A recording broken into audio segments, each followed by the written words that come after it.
നമസ്കാരം മലയാളി വാർത്തയിലേക്ക് സ്വാഗതം.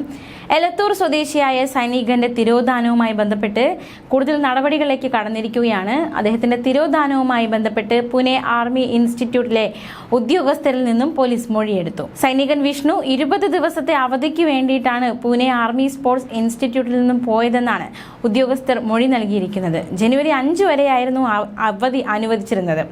ഈ മാസം 16-നാണ് സൈനികൻ വിഷ്ണു ക്യാമ്പിൽ നിന്നും പോയത്.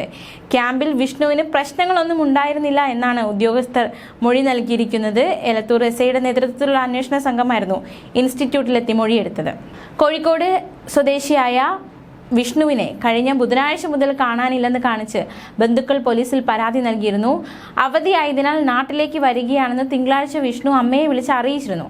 ചൊവ്വാഴ്ച പകൽ 2:15 വിഷ്ണു അവസാനമായി വിളിച്ചതെന്നാണ് ബന്ധുക്കൾ പറയുന്നത്. അമ്മയെ വിളിച്ചപ്പോൾ പറഞ്ഞത് കണ്ണൂരിലെത്തി എന്നാണ്. എന്നാൽ രാത്രി വൈകിയും കാണാതായതോടെ ഫോണിൽ ബന്ധപ്പെടാൻ ശ്രമിച്ചു. ആ സമയം ഫോൺ സ്വിച്ച് ഓഫ് ആയിരുന്നു.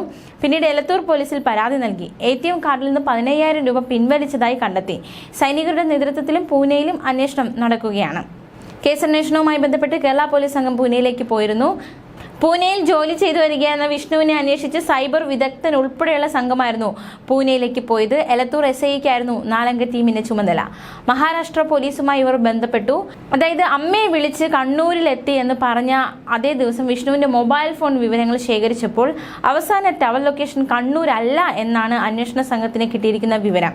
വിഷ്ണുവിന്റെ അവസാന ടവർ ലൊക്കേഷൻ പൂനെയിലെ ലോണാവാലയിലാണെന്നാണ് കണ്ടെത്തിയിരിക്കുന്നത്. ഇതോടെയാണ് അന്വേഷണ സംഘം പൂനെയിലേക്ക് തിരിക്കാൻ തീരുമാനിച്ചത്. പുനെ ആർമി സ്പോർട്സ് ഇൻസ്റ്റിറ്റ്യൂട്ടിലാണ് വിഷ്ണു ജോലി ചെയ്തത്. വിഷ്ണുവിനെ കാണാനില്ലെന്ന് വ്യക്തമായതോടെ പുനെ സൈനിക ക്യാമ്പ് അധികൃതരും പോലീസിൽ പരാതി നൽകിയിരുന്നു. ബോക്സിംഗ് താരമാണ് വിഷ്ണു. 9 വർഷം മുൻപാണ് വിഷ്ണു സൈന്യത്തിൽ ചേർന്നത്. ഒറീസ, അസം എന്നീ സ്ഥലങ്ങളിൽ ജോലി ചെയ്തിട്ടുണ്ട്. പൂനെയിലെത്തിയ എലത്തൂർ SI മുഹമ്മദ് സിയാദിന്റെ നേതൃത്വത്തിലുള്ള സംഘം ആർമി സ്പോർട്സ് ഇൻസ്റ്റിറ്റ്യൂട്ടിലെ ഉദ്യോഗസ്ഥരുടെ മൊഴിയാണ് വിശദമായി രേഖപ്പെടുത്തിയത്. മാത്രമല്ല ക്യാമ്പിൽ നിന്നും പുറത്തേക്ക് പോകുന്നതിന് മുമ്പായി വിഷ്ണുവിന് വന്ന ഫോൺ കോളുകളുടെ വിവരം പോലീസ് ശേഖരിക്കുന്നുണ്ട്. വിഷ്ണുവിന്റെ ബാങ്ക് ഇടപാടുകൾ സംബന്ധിച്ച വിവരവും പോലീസ് ശേഖരിച്ചു. മഹാരാഷ്ട്ര പോലീസിന്റെ സഹായവും തേടിയിട്ടുണ്ട്. അന്വേഷണ സംഘം പൂനെയിൽ തുടരുകയാണ്. സംഭവത്തിൽ സൈന്യം പ്രത്യേക അന്വേഷണം നടത്തുന്നുണ്ട്. സൈബർ വിദഗ്ധർ ഉൾപ്പെട്ട സംഘമാണ് അന്വേഷണം നടത്തുന്നത്. അടുത്ത മാസം വിവാഹിതനാകാനിരിക്കെയാണ് ബോക്സിംഗ് താരം കൂടിയായ വിഷ്ണുവിനെ പൂനെയിൽ വെച്ച് കാണാതാകുന്നത്. ന്യൂസ് ഡെസ്ക് മലയാളി വാർത്ത.